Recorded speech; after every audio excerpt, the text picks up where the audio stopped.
Well, hello and welcome to this webinar on relocation to Barbados. Across the course of the next hour, we're going to bring you relevant information on tax, real estate, wealth management, suitable for people who are considering a move themselves, or if you have clients who are considering doing the same. As always with these webinars, we love to hear from the audience. So if you have a question or a comment, please do put it in the chat or the Q&A and I'll bring it straight up to our expert panel. And without further ado, I'd like to invite them to introduce themselves before we get into the detail of this content. Starting with you, Chris from KPMG in Barbados. Welcome to you, Chris. Great, thanks, David. And good morning, everyone. As David said, my name is Chris Sulaiman. I'm a tax director here at KPMG. I'm physically based in Barbados, but as you could tell, I'm not from here. I'm originally from Canada, and I moved, or I should say relocated to Barbados in 2019 for what was supposed to be a 1.5-year contract, and here we are 7.5 years later. Just a little bit background of KPMG, so and myself as well, our practice covers all breadths of tax, but we have significant experience and a portfolio working with individuals, so that includes high net worth and ultra high net worth. Retirees are just folks who want to have a lifestyle change and relocating to Barbados. So again, our experience in that space supports both the tax side and the immigration side. And I'm sure there's a lot more I can add in there, but I'm trying to keep it short. So that's my quick introduction. Looking forward to kind of providing my views from a Barbados tax lens.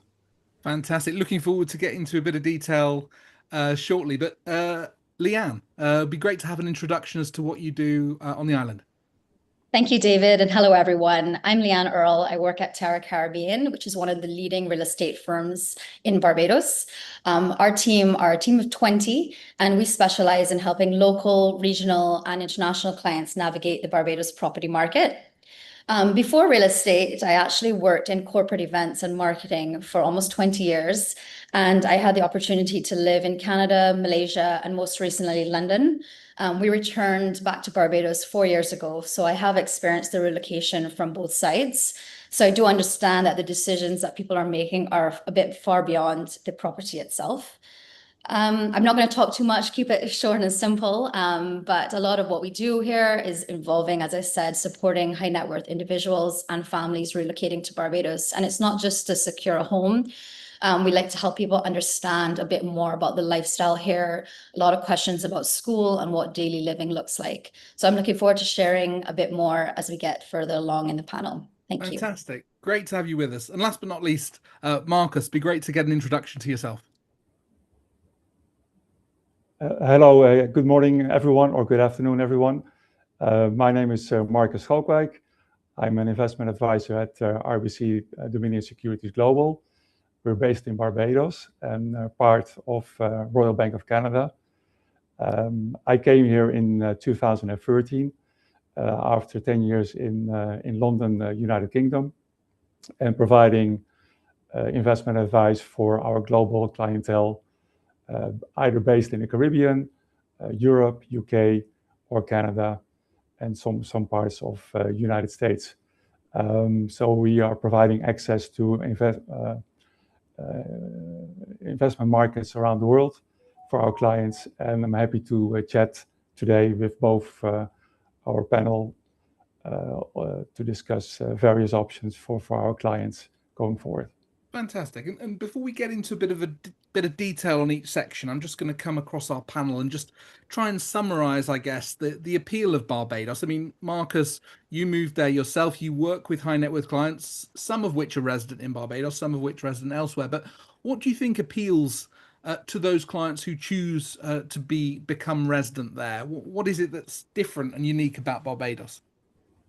So there's so many options, of course, to choose from if you considering relocating with your family or even your business.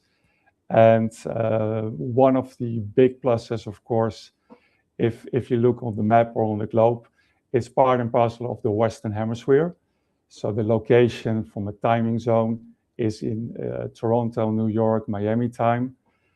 Secondly, of course, we're nicely in the middle of the Atlantic Ocean. So we're part of the Caribbean, but we're very close to South America. So we're not as close to Miami as people realize. I think it's a it's a 4-hour flight. So it's the temperature and the climate is a bit different than more north. So we have cooler winters and also not as hot summers as in Miami. Secondly, we're not completely in the hurricane zone, which of course is for a lot of strategic thinking people a major point. And lastly, I think the island itself is as they say, not too big, but also not too small. So we have sufficient services on all kinds of fronts: healthcare, infrastructure, telecom, and indeed financial services. So there's much to choose from that perspective. And of course, there are other islands, of course, as well in the region, but they all have their unique flavor. And I think Barbados has this absolutely unique flavor from that perspective. Thank you, Marcus. And just to bring you in, Lianne, what kind of buyers do you see on the real estate front? And also, if you have thoughts as to what makes Barbados unique, that would be interesting to hear. So if you had asked this question a few years ago, the answer would have been that we are dominated heavily by UK buyers. But we've definitely seen a shift in that over the past couple of years. It's definitely a healthy mix across the UK and North America, both Canada and the US. In terms of, just to echo what Marcus said, I agree with everything in terms of the positioning, the infrastructure, the telecom side of things. We're also politically stable, which is really important, especially with what's going on in the world right now. And another point that I would just say is that we've found that people aren't just looking for a holiday home right now. They're looking for a second home, a home away from home. So we're definitely seeing an uptick in demand for the larger standalone properties. So I think that's definitely an interesting shift. And I think it is part and parcel of what's been going on politically. And just another point is that we're also stable from an economy perspective as well. And what's the age profile of buyers? I note with others that the age profile is coming down of those relocating into islands that are similar. Do you see the same, or what's your perspective on that? Yeah, no, I mean, it's really interesting. I mean, again, it's definitely coming down. I would say that it's a bit of both still, though. We're getting the older, wealthier families that are buying legacy homes, so larger homes that are for generational purposes. But we do have a lot of, younger people that have done well in, newer type of businesses, Bitcoin entrepreneurs, et cetera, that are, buying in Barbados, really interested in coming here and making it home. Fascinating. Chris, give us the high level on the tax side. What's the Barbados tax regime like? Yeah, and I'll touch on. I just want to echo on that last point from Lianne, because I'm seeing that as well from a tax perspective, and it's something that a lot of the firms and a lot of advisors talk about. Is we're seeing younger and younger folks coming into bigger businesses. I think the wonders of internet and crypto and now AI, and I think we're going to continue to see that downshift and the high net worth being younger and younger.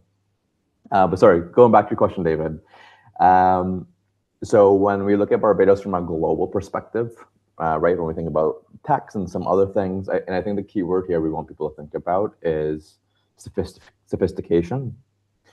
Barbados for years, so this is well before I've come to Barbados, it has been and continues to be a transparent and highly reputable jurisdiction.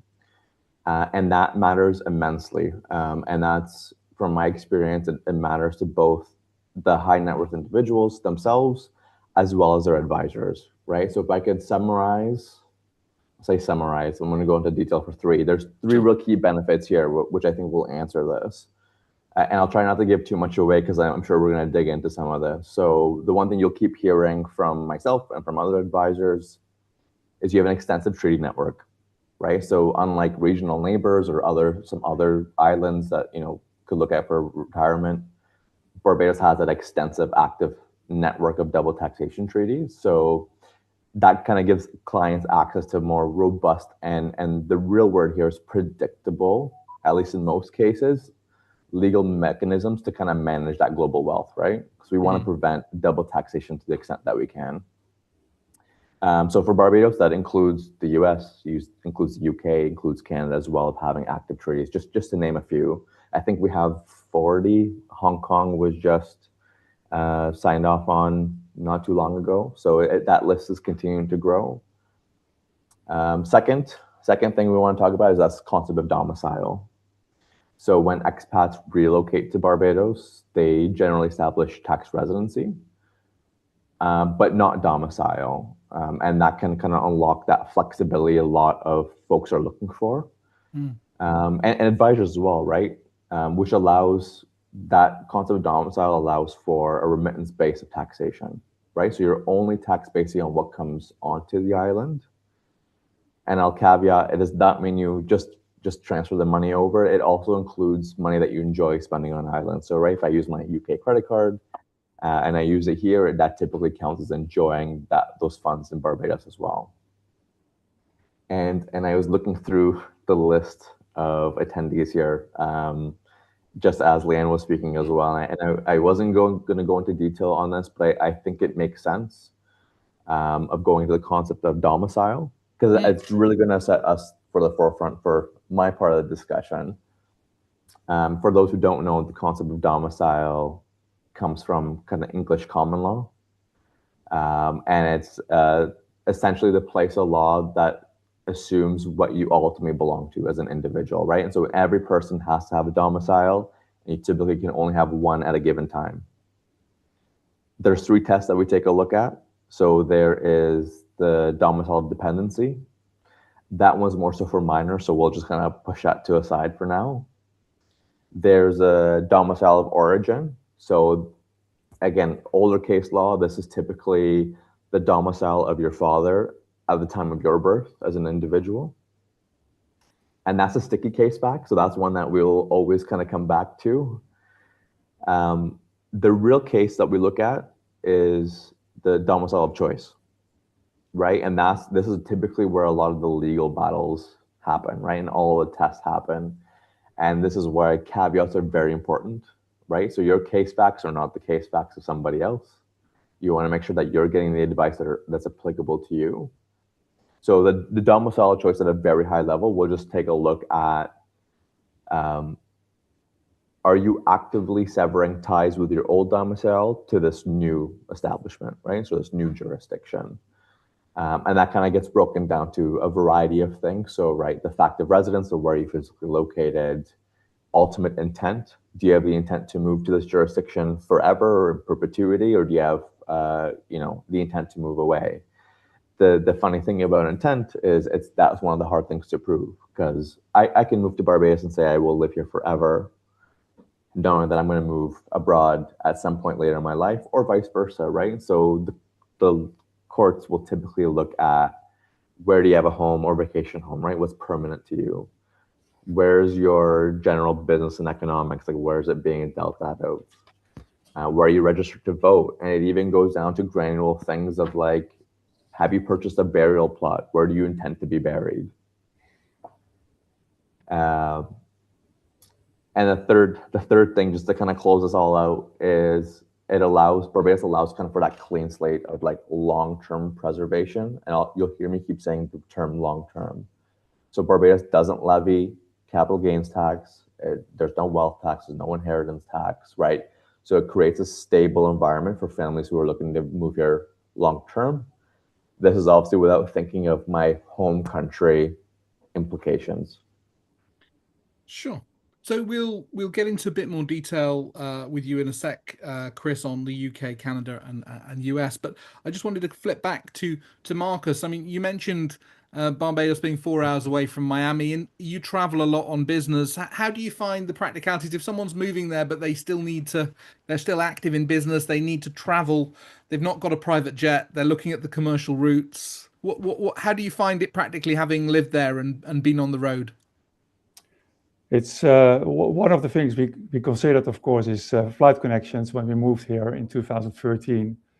And the connection with the UK is basically outstanding.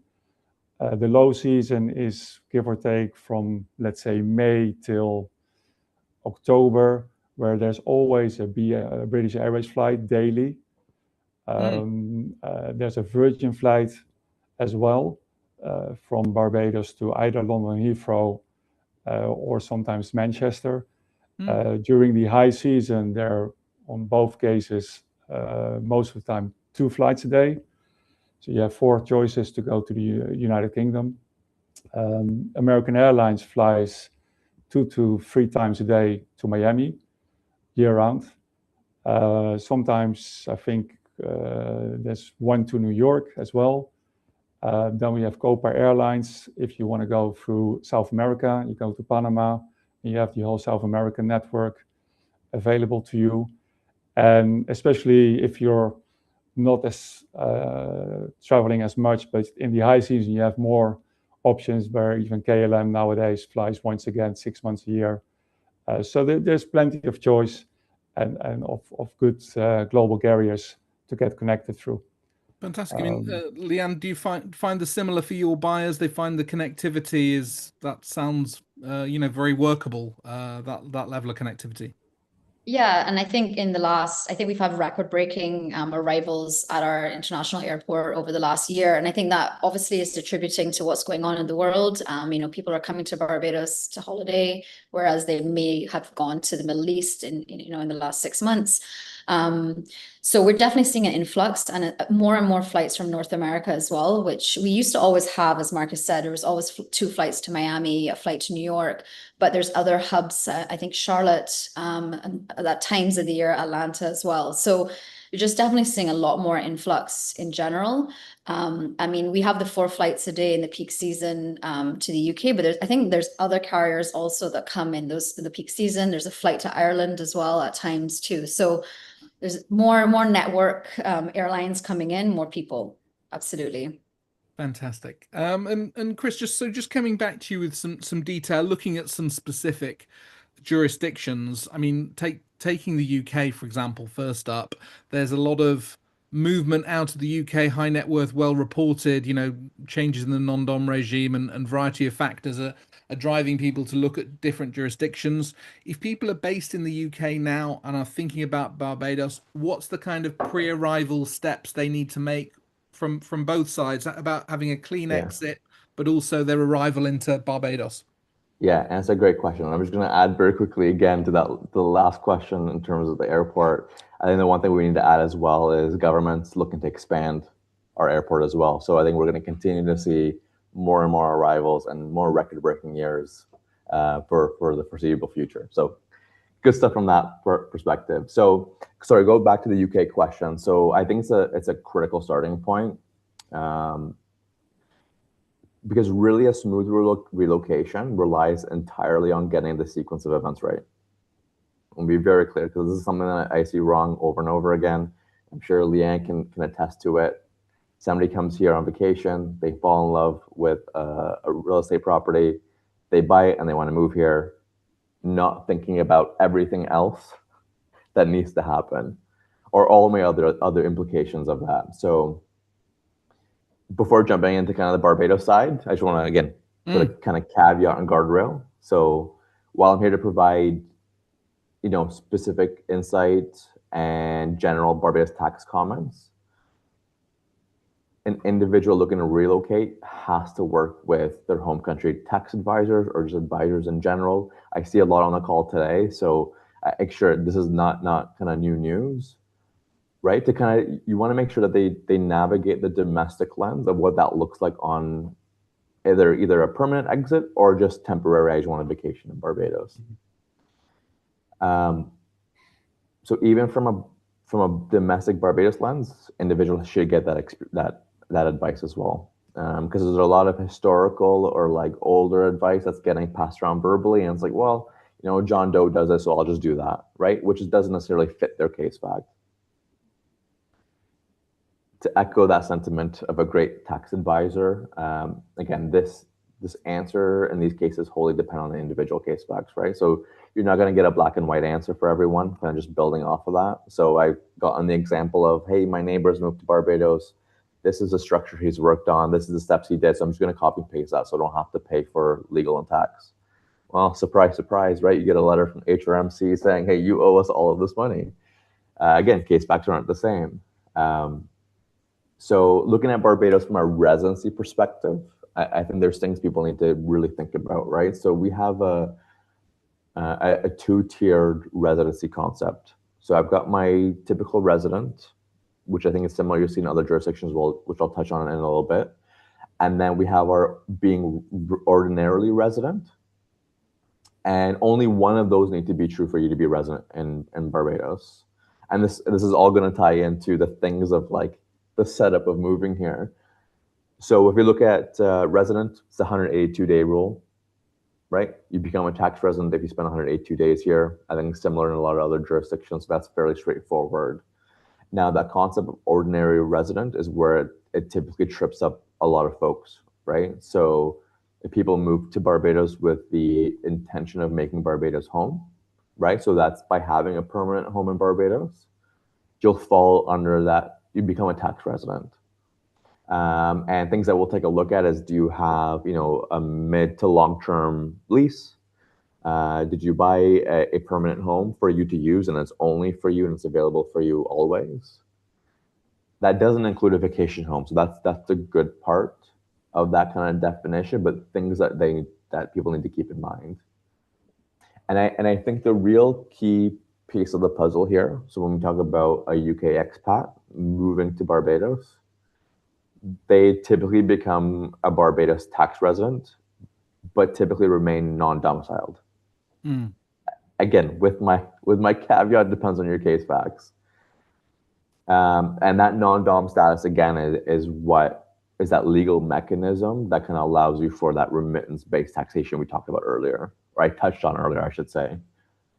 So based on that kind of framework and that background, pre-arrival structuring and that setup is everything, right? So my piece of advice as we're looking at that, and this is something we work in tandem a lot with UK advisors, look to establish segregated bank accounts, right? So outside of Barbados, if you can, the reason why we do this is you want to clearly kind of separate your pre-existing capital from any post-arrival foreign income, right? And again, so why is that important? Remember, Barbados taxes on remitted income, not capital, right? And so we want to have that kind of paper trail, keeping that separate, where if you're bringing capital in, it's not taxed, but if you're bringing in an income or you're spending income, it becomes taxable from a Barbados lens. Chris, I've got a question in the Q&A for you that I'll just bring up. Question from Armand. Thank you very much, Armand, for the question. Being part of the CARICOM and as a citizen of neighboring CARICOM country through its citizenship by investment program, what is the process for me to become tax resident but non-domicile? Yeah, that's a very good question. So very high level, again, depends on case facts, but we think about the fundamentals of residency. So say somebody wants to live in Barbados full time, they bought a home here, they love Barbados more than another neighboring island where they have their citizenship by investment. That's fine, again, so we're good from a residency perspective, but again, we want to kind of cover ourselves off from being taxed on worldwide income to the extent that we can, right? Again, it still has to be within the concepts of legislation and law. We look at this concept of, again, domicile that we kind of talked about earlier. Intent, right? Intent is that big key one. So you'd have to take a look at that concept of domicile by choice. Are you doing things in there that is making Barbados a permanent home, right? Are you moving to Barbados to say, I'm going to live here forever, I'm never moving, I've moved my business, my kids, my dog. Here I have, I bought plots of land, I'm going to get buried in Barbados. Like, those are the things that you'd want to look at. If you're trying to become non-domiciled, don't do that, right? But again, it's making sure that we're good from both sides of the borders, not just from Barbados, but wherever home country or domicile is, you have to look at both. And just looking at the longer term position, I mean, you mentioned before double tax treaties are helpful. You mentioned obviously also that there's a lack of wealth tax or capital gains on island. So people who've got themselves properly set up locally, the long term position is they can be very efficient, but tell us what the mindset is for the longer term planning, particularly those for the UK. That's a good point, right? And I always say this: long term planning is peace of mind. And I say that because we have clients who are like, I want to do this, and I only want to do it for 2 years, and then I want to do this and do something else. It's nice. It doesn't work in practice, right? And it doesn't work with our legislation. So that long-term peace of mind works very well. And we get very beneficial incentives with that as well, right? That kind of kick in for expats. So when you establish your kind of a bit of background as a resident but not domiciled, so again, Barbados takes a very practical approach to kind of ongoing UK assets. Again, thinking about that remittance basis, so UK sourced income or capital gains, not taxed by Barbados, right? Especially if that money remains outside of the island and is not being spent. The Barbados Revenue Authority will typically only step in the tax or kind of put their arms around that income if you've remitted that income here. Again, I'm using the word income, not capital, or it's being enjoyed on island, right? I think we've had a lot of clients who are like, well, what if I just use a credit card or find a way to pay for stuff without transferring money? It still falls into that kind of reach. So thinking about UK assets, right? So kind of going back to that question, if I think of a client that has a UK rental property, for an example, keep that property in London, continue to accumulate kind of that, rental income in a UK or offshore account, that's completely free of Barbados tax. If you choose to remit that income into Barbados, or you use those funds again via credit card or you're wired in, that again gets pulled in that local tax net, and that's kind of where the Barbados UK treaty kind of comes into play, right? So it's supposed to protect the individual from double taxation. Again, this is very general. Case facts are all dependent. I'll say it again and again. In theory, the treaty should ensure. So if I've paid tax on this rental income in the UK and I transfer the money to Barbados, why would I pay tax on it again? So that's where kind of the treaty comes into play to say, well, if I pay tax in the UK, I'll get a credit for it in Barbados, right? So it effectively should eliminate that double taxation. So that's one thing of assets, right? So that's the one that we'll typically see is rental properties. Now, what if you're an expat that's moving here? And I think Lianne mentioned some of that as an example. So what if you're an expat that's moving here who wants to continue to consult for international clients, right? So you're managing a UK business remotely, or you're receiving kind of foreign sourced income from abroad. There's a lot of those who kind of fit in that structure. Barbados has this credit called the Foreign Currency Earnings Allowance. And basically what it is, it's kind of a game changer for those who are kind of to meet those criteria. So an individual who's routing foreign earnings into Barbados, you basically get a tax rebate based on the volume of how much of your income you bring in to Barbados that's foreign sourced. So just a very high level, if you bring in 100% of your income from foreign sources and you meet those criteria for that allowance, you get a 65% rebate. So effectively, if my math is right, you reduce your effective tax rate to just under 10%. So long-term reality, keep your things generating offshore to the extent that you can, knowing whatever you spend locally will be brought into kind of that tax net.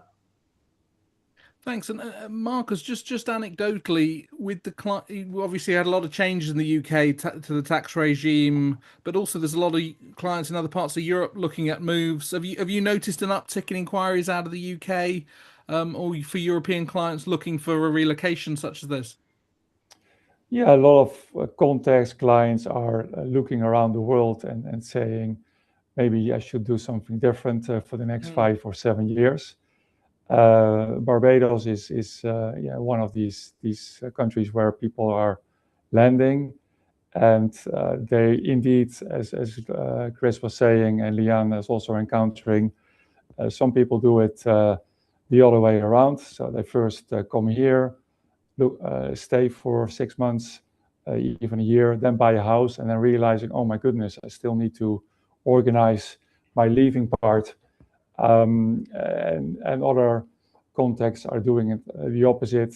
Do all the documentation first, make sure they have the permit, then only start looking for property, and then reconsider, oh, maybe I need to reorganize my finances. And this is the part where we come, of course, in as a Royal Bank.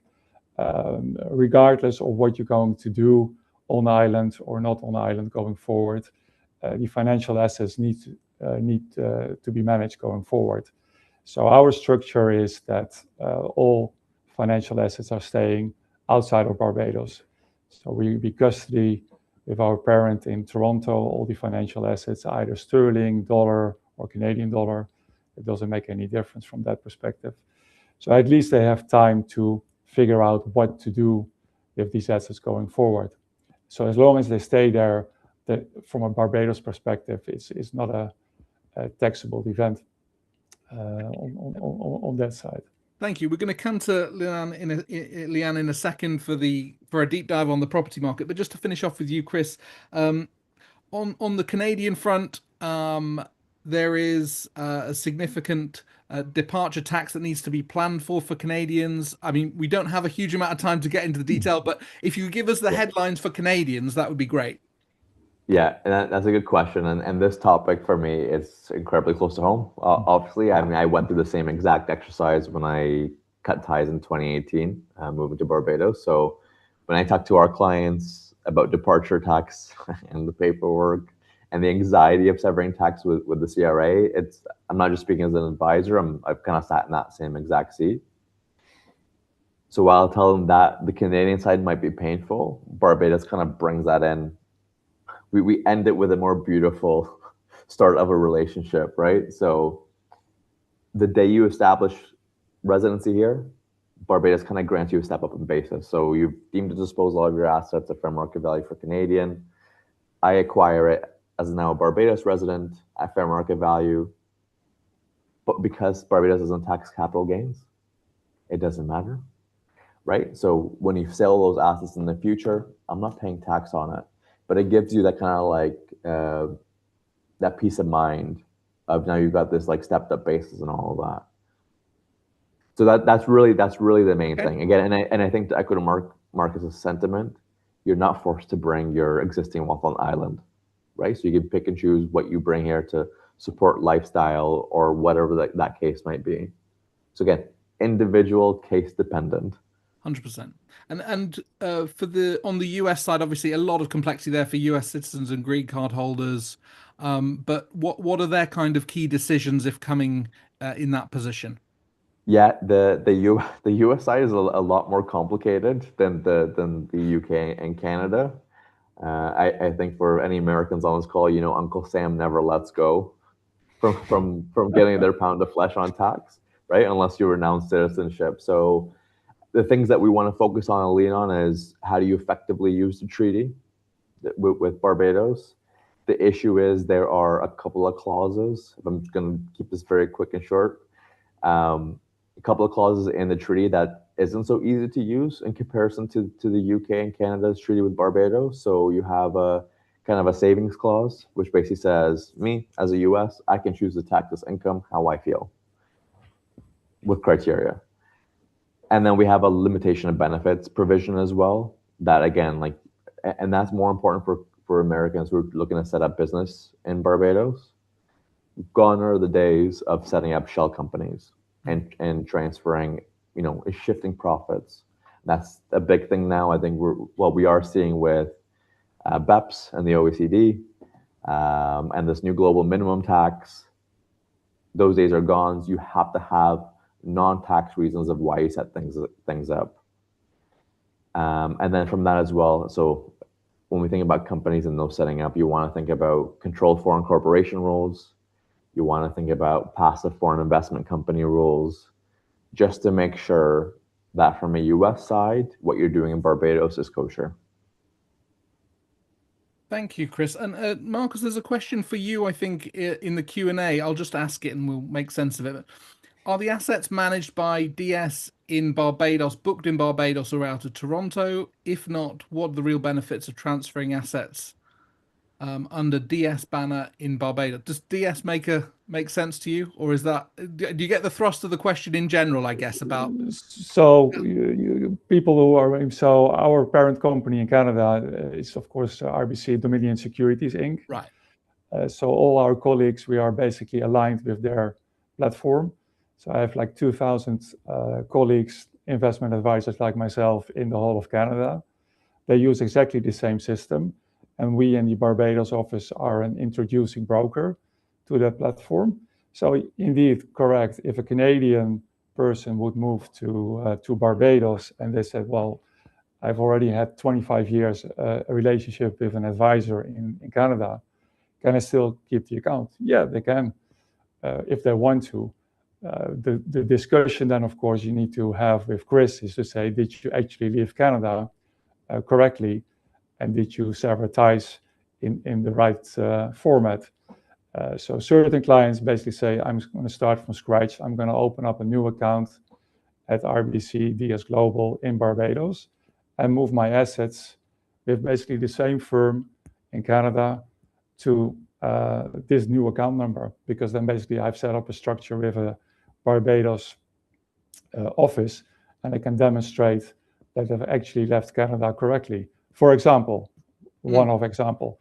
Other clients don't do that, or basically have the option not to do so. But that's, I think, the gist of it. I mean, if I understand the question correctly. Thank you very much for that answer. So just coming to the real estate side is a massive part of any relocation. People are high net worth clients. It's part of the lifestyle. So Lianne, just coming to you, give us an overview then of the Barbados market. Where are the prime locations? What's the property stock like? Give us a sense of it. Okay, so I would say that Barbados has a surprisingly diverse property landscape in the luxury market. Most people are looking on the West Coast. So they call the West Coast the Platinum Coast. We have Whole Town, which is the hub of the West Coast. We have high-end mall there called Lime Grove, a lot of, fine dining restaurants. The Cliff is very popular, and Lone Star, and just to name a few.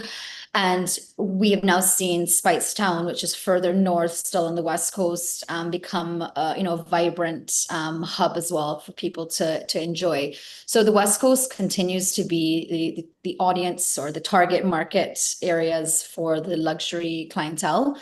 I would say that it's anchored by the Sandilands estate. Sandilands is one of the most historic and famous hotels worldwide, and within the estate itself, there are approximately 175 plots. Most of them have homes on them, so you're looking at around 150 to 165 homes. They're all standalone homes, large acreage, so very private, within the golf course as well. So it's definitely a sought after location for the high net worth individuals. And, in the last year, we've actually seen that we are aware of 9 agreed sales within the estate, which obviously reflects the continued demand at this level. We also have strong demand within other communities. We have gated developments. We have Apes Hill, Royal Westmoreland, Sugar Hill, just to name a few. And those communities remain popular with buyers who are looking for golf or tennis access, amenities, and also a strong sense of a built-in community. They're well established, particularly Royal Westmoreland. You find a lot of UK buyers in that particular development. And Apes Hill as well has been reinvigorated, and they're really focusing on the community there as well. We also do have, aside from the gated communities in Sandilands, which everyone, most people looking into Barbados are aware of, we have a number of exceptional standalone homes that are in elevated positions. So if you want that sea view, panoramic sea views in most cases, we do have homes in those areas on the West Coast. And my favorites we have Lancaster Ridge and the Kalahanda Estate. And I find that those appeal to buyers that are seeking more privacy. So they're not within these communities. They won't have their views. They have easy access to the beach. It's just, down the hill, per se. And you're also close to Whole Town and Lime Grove. On the trophy end of the market, we do have landmark beachfront estates. We have, homes such as Fustic House, We have One Beachlands, Four Winds, and these are all large properties with direct beach access, very sought after. And, we'll talk more about price points later on in the panel, but those are setting the benchmark for those ultra high net worth clients. Do you have branded residencies on the island as well? I've seen that elsewhere. Is that on Barbados too? Yeah, so we've just launched our first branded residency, which is Pendry, which is more familiar to the North Americans or the US market. They've taken over a former gated community, and they're building a hotel as well that's tied on to the branded residences. And there's another project that's coming on the market on the South Coast as well, which will hopefully be launched pretty soon. And on pricing then, I mean, what kind of budget do buyers need to come with in different segments of the market?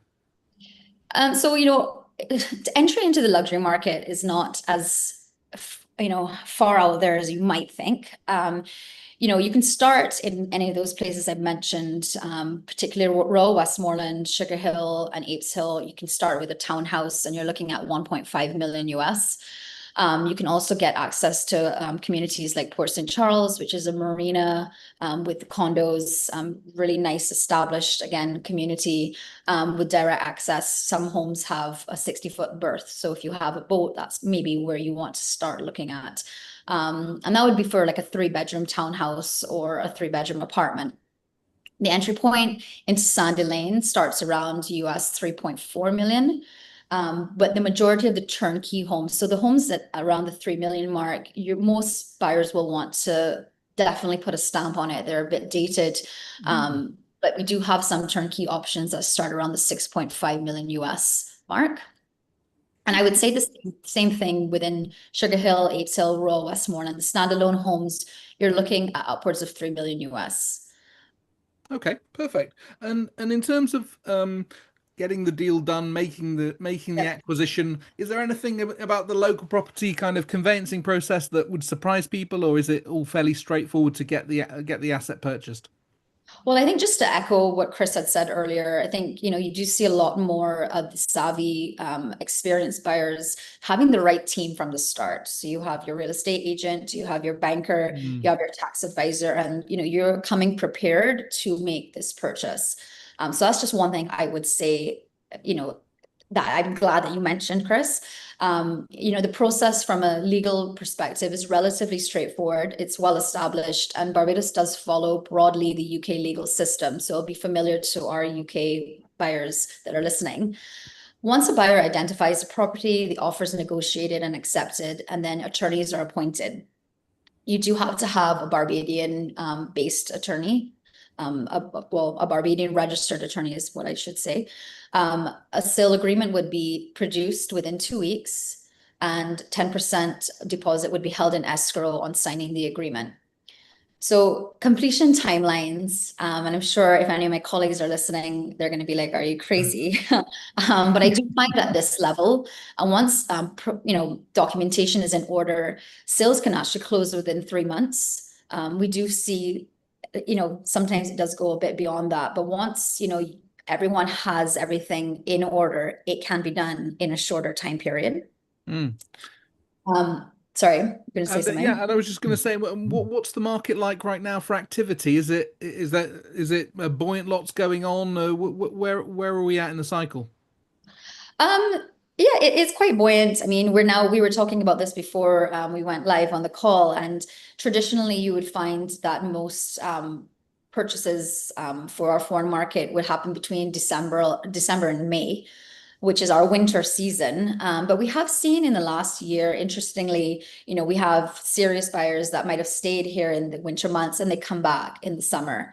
And we typically used to launch the larger properties, the trophy properties, just before that winter season. But we're starting to do it a bit earlier because we're seeing activity year round. There's definitely a major peak within the winter months of buyers on the ground, but there are a few that do come back over the summer and the slower time periods. And what's the rental market like? If people do want to stay for an extended period, can they find properties to rent short term? How does that tend to work? So short-term rental properties, we are, if you drive down the West Coast, there's a lot of construction, and those are some of it is to fill the demand for the short-term rental market. We have a lot of hotels, a lot of luxury apartments going onto the short-term rental market. If you're coming here, and we do have a lot of people that want to come here to rent from December to April, and it's very difficult to find a home for that time period because most owners of properties want to do short-term in that space because they can, earn more money. So we do find some people actually rent for 1 year, but actually only stay in the property for 5 months because it just ends up being more efficient and you can get more, there's more supply in that market. But question for you, question for you, Lianne here. Most islands require real estate buyers to hold a landholder's license permit. Does Barbados differ in this respect? So who can buy, is there restrictions on buying real estate if you're foreign focusing on the foreign buyers? Are there restrictions there? No, there are no restrictions. Yep. Okay, so that's a useful thing to keep it nice and straightforward. David, just one thing. Sorry, just one thing I wanted to say. Just when we were talking about the legal process, and it's something that I think Chris and Marcus would also be aware of, is that the majority of properties in the luxury market are actually structured as sale of shares. So the real estate is held in a company registered in other jurisdictions. Quite a lot of them are registered in the BVI, St. Lucia, and Cayman. So it is always really important that your real estate agent advises you on this at the point of offering, because it can make a difference. And at that point, I would always make sure that they're speaking to their tax advisor and ensuring that they understand the implications in that regard. Chris, just a quick comment from you on that. I mean, buying shares of a company different to buying the asset outright, but as Lianne rightly says, it's a common way of doing things. What does that mean? What implications does that have for you? In practice, yeah. I mean, it impacts significantly. And again, I from my practice and from what I've seen, I think people are very quick to throw things into a company and say, okay, I'm doing these for these specific reasons. Going back to what I keep saying, it has to be right. It has to make sense for you. So just like in the M&A world, buyers always want to buy the assets, seller want to sell the shares because it's just easier. Buyers don't want to buy the company because you don't know what is going to happen, what's happened in that company in the past, right? Because it can open up a can of worms. But yeah, in practice, I mean, if it makes sense where we're just transferring the shares, and the reason why people do that is twofold. It's one, it gets you kind of out of the workaround for exchange controls out of Barbados, which makes it a little bit easier for getting funds in and out. And then if you sell the shares of a non-Barbados company, which is typically held by no capital gains as well. So you get kind of both a tax benefit and a cash flow benefit from those kind of structures. Thank you. And Marcus, just coming to you on the financial and wealth management side, how does relocation affect the way that clients invest? I mean, I imagine the kind of clients you're working with are investing globally anyway, but when they come to you, if they've recently relocated, what do you look at on the financial side? Yeah, it's a very interesting comment, of course. So a lot of clients basically either stay with the same mandate they have. So they either, if they used to have a discretionary portfolio globally managed, they reconsider the provider, which might be us in this case, and then set up a global discretionary portfolio with RBC Dominion Securities. It could be either managed in US dollars or Canadian dollars. Some clients are very hands-on and I want to be staying close to their account. So visiting the office, meeting the advisor, and either reconsider their market. So if they come out of Europe where there's more home bias, they suddenly think, well, I'm now living much closer to North America. Maybe we should start focusing more on there. And that's, of course, where we come in as well. I mean, we are, as RBC Dominion Securities, a primary broker in the United States, a primary broker in Canada as well. So we have direct access to all the research, direct access to all the markets in New York and Toronto itself, excellent execution. So some clients really like that hands-on approach, direct access to the markets during market hours. And other clients are saying, well, I'm talking to my tax advisor and I want to make sure I'm buying the right offshore mutual funds not only for today or next month, but long term. So if you have a long-term 5-year, 10-year plan, then it would make sense to consider certain offshore mutual funds which are domiciled in Ireland or Luxembourg from that perspective, because then it keeps you completely out of the loop of the United States, Canada, Barbados, and etc. So you have much more time to plan your long-term outlook from structure. And do you provide credit like Lombard loans, or what form does credit take in your institution, particularly if people are looking at a real estate transaction or something like that? How does it play out? So some clients basically are straightforward. They basically come in, they're cash buyers of property, so they know what they want. That's what the deal is on. Then of course they're opening up an investment account. And they say, okay, I'm parking my cash, my bonds, my equity over there. So they've done the first two things. And then, of course, it's the local thing, which is the local bank account. So they're basically opening up with RBC a local bank account, both in Barbados dollar and US dollars. And as RBC Bank, we provide them with both debit and credit cards. So they're both able to set up their local affairs, but also internationally with the credit card from that perspective. Secondly, from a loan perspective, once you set up a securities account, an investment account with RBC DS, you're able to, of course, borrow against the assets in the account, which could be bonds, equity, or funds. Depending on the choice of currency, you can borrow in yen, euro, sterling, US dollar, Canadian dollar, but they're all broker loans. So they're basically floating. You can't fix them. Rates are wherever they're going to be.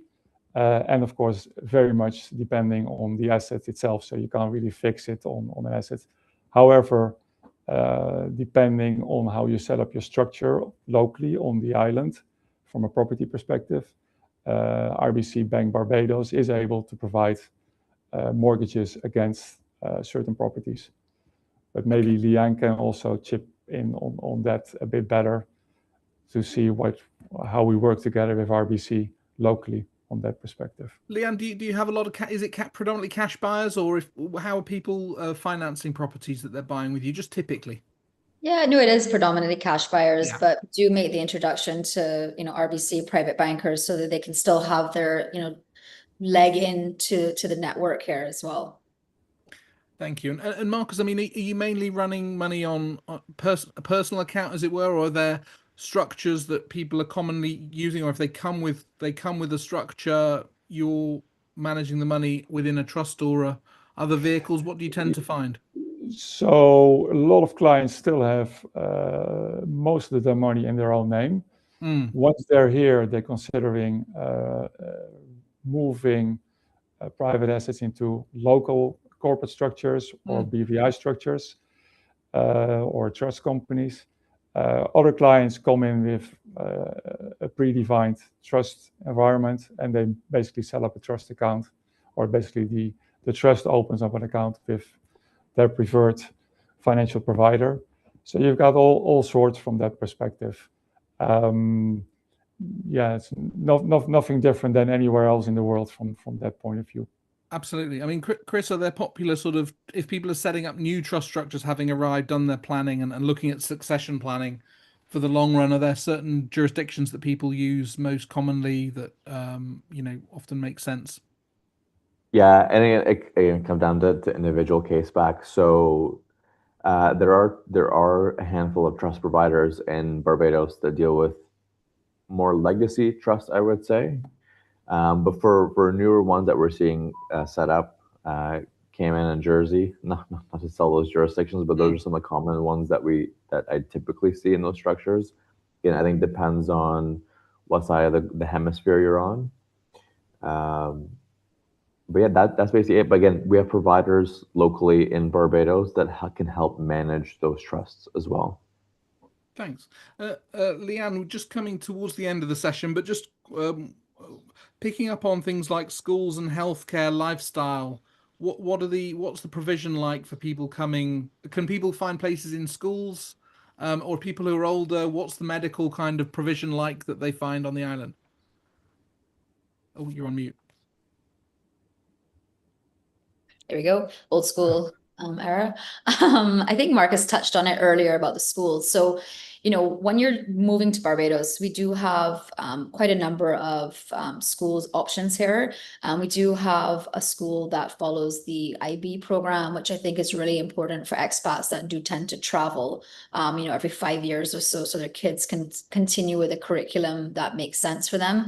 But there are a number of options. But again, planning ahead is what's important. And I think most people with kids are thinking about their kids when they're making the move, right? It's definitely at the forefront alongside with the tax side of things and finding the right home. So when someone, you know, reaches out to me and they're talking about schools, I tell them to, you know, get on that pretty quickly because there is a limited number of spaces, as you can imagine. From a healthcare perspective, we do have, you know, we have one public hospital and a private hospital. There's quite a number of smaller, you know, urgent care type of places if something happens are private. You know, I have found over the years that, you know, when people are getting to a certain age, they do tend to, and that's when they sell. If they're not home, that's for generational legacy home. So you know, it just depends on where you're from. I think that makes a difference in terms of the medical side of things. Fantastic. Well, we've run out of time. That was a fantastic hour. Thank you so much to Chris, Lianne, Marcus. Do connect with them if they can help you on your relocation journey. But really grateful to you all for speaking to me today. And we look forward to sharing this further with our community. Thank you for joining us this afternoon. And